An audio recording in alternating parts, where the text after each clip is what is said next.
Hello guys, today I would like to share with you my one trip. I went to Coxbazar 1 years ago when I was class 11.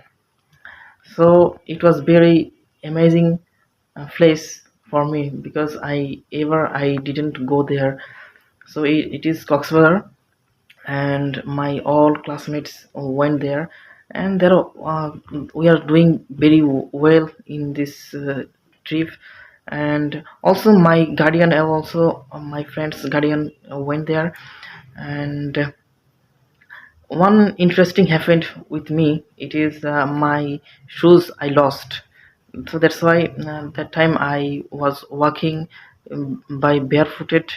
So that's why I feel shamed at that time, but after sometimes looking I got my shoes. So um, it is not any problem, and every people is enjoying, and we walked lots of forts in the Coxbazar. And every day we took shower in the sea beach, and we enjoy the sea beach beauty.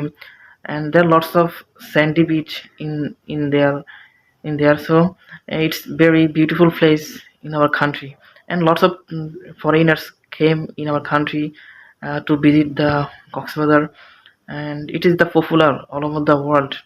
It is very proud. We feel very proud as a Bangladeshi.